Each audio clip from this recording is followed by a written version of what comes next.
Isang mapagpalang araw sa ating lahat. Ako ang inyong lingkod, Lejo Bolden Montes, at welcome sa ating daily devotions. Ang ating verse for the day ay nasa Gawa, chapter 2, verse 1 to 4. Sinasabi dito na nang sumapit ang araw ng Pentecostes, silang lahat ay nasa iisang puno na nagkakaisa. Sila ay nakaupo sa loob ng isang bahay. Biglang may umugong mula sa langit tulad ng magabilis na marahas na hangin at pinuno nito ang buong bahay. May nagpakita sa kanila na nagkakabahabahaging mga dila tulad ng apoy at ito ay lumapag sa bawat isa sa kanila.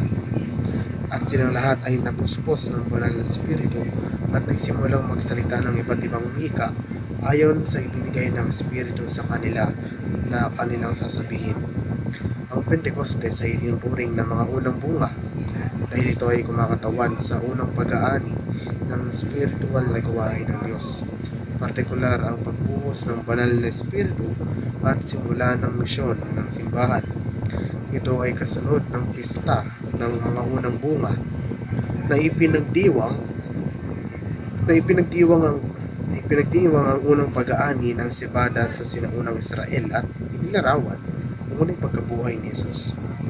Ang pangwakas na araw ng Paskwa, ang unang araw ng Paskwa, pagkumpleto ng pag-aani ng sibada at simula ng pag-aani ng trigo na sumasagisag sa spiritual na pag-aani ng mga mananampalataya. Ang Pentecost sa tradisyon ng mga Hudyo ay naugnay sa pagbibigay ng batas sa bundok Sinai, habang ang Kristyanismo inarkahan nito ang pagbaba ng banal na espiritu sa mga apostol. Bagamat hindi direktang tinatawag ng batas ang kapistahan ng Pentecostes sa Judaismo, ay ginugunita ang tipan na itinatag sa pamamagitan ng pagbibigay ng 10 utos. Ang Pentecostes ay tinaguri ang kaarawan ng simbahang Kristiyano dahil minarkahan nito ang araw na bumaba ang Espiritu Santo sa mga apostol na nagbibigay ng kapangyarihan sa kanila na ipangaral ang Ebanghelyo. Kaganapang ito ay nakikita bilang katuparan ng pangako ng Diyos na magtayo ng isang bagong templo.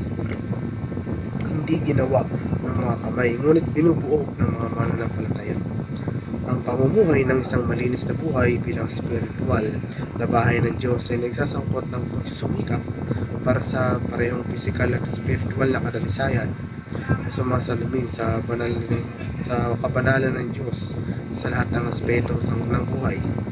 Kabilang dito ang pagpapanatili ng isang malinis na pisikal na kapaligiran, pagsasagawa ng mabuting kalinisan at paglinang ng isang dalisay na puso at isip sa pamamagitan ng spiritual na mga gawain at pagsunod sa salita ng Diyos.